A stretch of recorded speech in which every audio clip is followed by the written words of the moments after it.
La bourse, déjà, est le reflet de l'économie en miniature.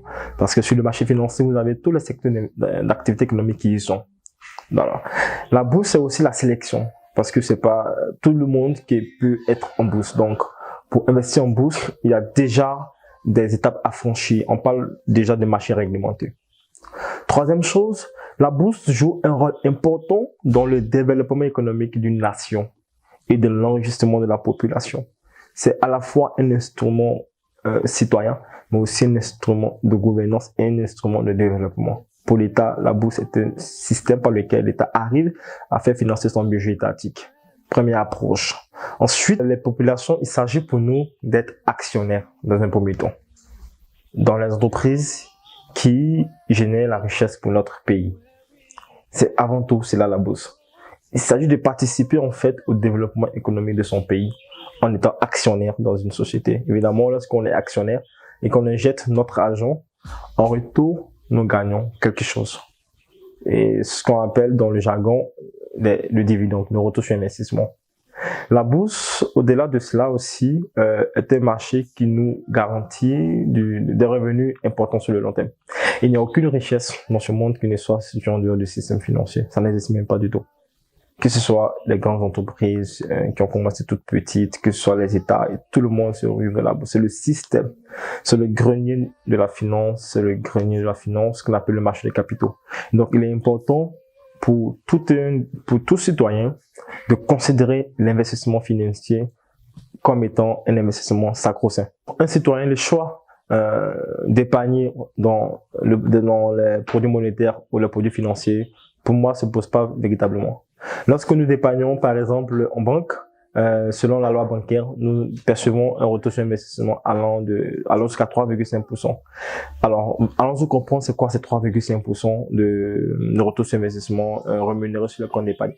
C'est simplement la mesure de l'inflation. On part sur le principe que lorsque vous épargnez à la banque, votre argent aura tendance à perdre sa valeur. Évidemment, si on n'utilise pas cet argent pendant 1 an, 2 ans, elle perd sa valeur. Donc, le 3,5%, c'est une compensation à l'inflation. Ce n'est pas une mesure d'enrichissement.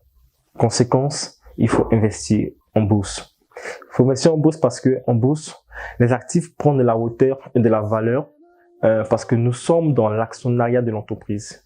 Je vous prends un exemple. Lorsqu'on investit par exemple dans une société qui fabrique le lait, vous savez que tous les jeunes consommons du lait.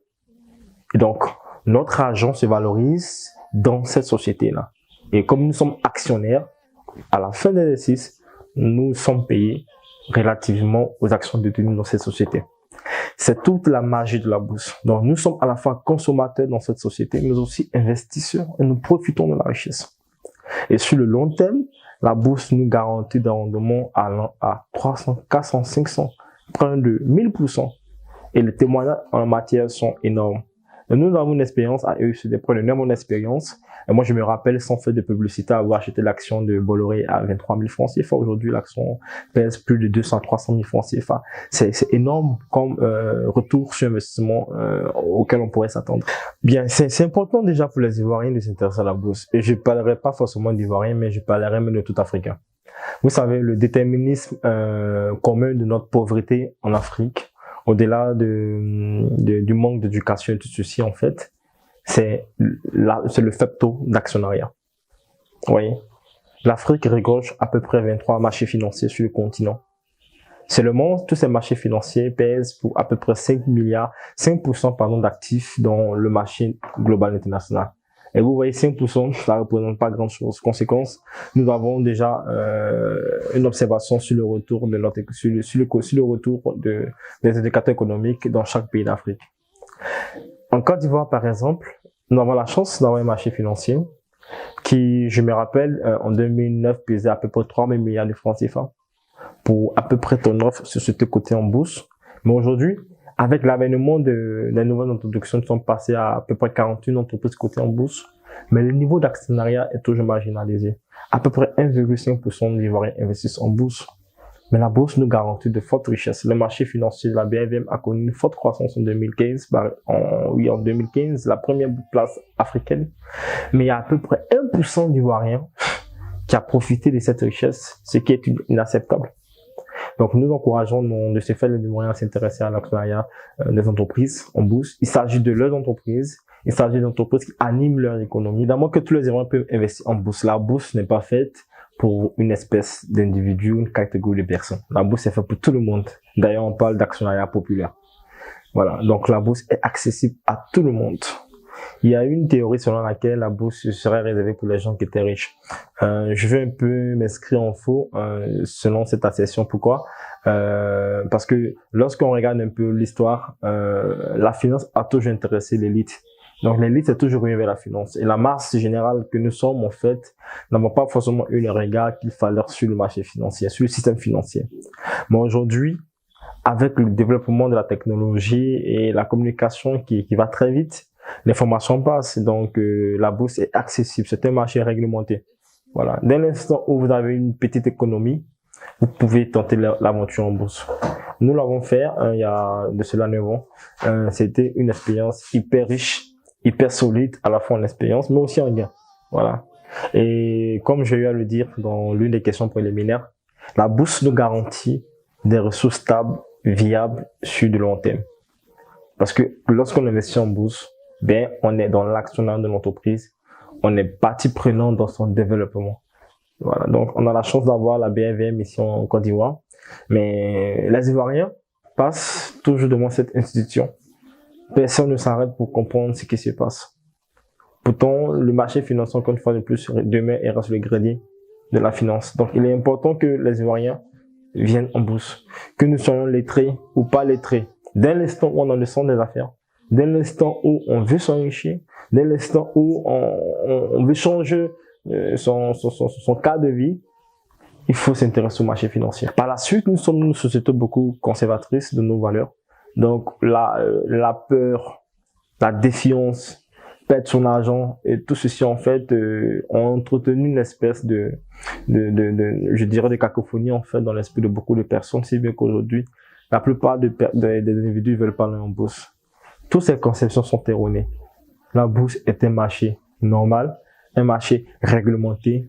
Il n'a qu'à regarder les performances qu'elle a réalisées sur l'horizon pour se rendre compte de cette évidence. Et moi, je peux vous garantir que d'ici 2020, le marché va doubler, sa mise va doubler sa capitalisation. On parlera de près de 20 000 milliards de francs CFA. Et la question qu'on va se poser encore une fois de plus, il y a combien d'Ivoiriens en bourse? Mais il faut savoir qu'il n'y a pas forcément un montant minimum exigé forcément pour débuter en bourse. On l'a dit, la bourse est un marché. On voit les actions qui coûtent 20 000, 50 000, 100 000, 200 000, 300 000 francs, ainsi de suite. Le plus important, c'est démarrer l'aventure avec ce que vous avez. Vous pouvez démarrer avec 10 000 francs CFA, 20 000, 30 000, 40 000. Mais le plus important, c'est intégrer l'investissement financier dans ses us et coutumes. Et à partir de cet investissement, à partir de cette tactique, en fait, se positionner sur ce marché-là. Donc la bourse est ouverte à tous. Maintenant, à la différence de ceux qui sont riches, c'est très important de le marquer. Lorsqu'on débute avec des petits montants, ça implique systématiquement qu'on doit épargner régulièrement. Voilà. Parce qu'il y a d'autres personnes qui viennent en bourse qu'on appelle les investisseurs institutionnels. Ceux-là, quand ils arrivent, ce sont des milliards qu'ils injectent tout de suite. Donc, ils n'ont pas forcément besoin d'investir tous les mois. Mais pour la population que nous sommes, vu que nous investirons notre épargne, qui est une partie de notre revenu, il est important d'avoir un plan d'épargne financière en bourse, aussi simple que ça. Voilà. Donc, débuter avec 10 millions, 1 million peut paraître énorme pour beaucoup d'entre nous. Mais débuter avec 50 000, 30 000, 40 000, 200 000, ce sont les montants qui sont accessibles. À partir de ce moment, tout est question de stratégie. Mais encore une fois de plus, peu importe la façon dont vous allez être sur ce marché, il faut y être. Il faut démarrer l'aventure en bourse. Comment faut-il démarrer en bourse? Faut-il se lancer en individuel ou alors faut-il aller dans un club d'investissement? Sur la forme individuelle, cela suppose beaucoup de choses déjà. Premièrement, ça suppose que vous avez une surface financière un peu importante déjà.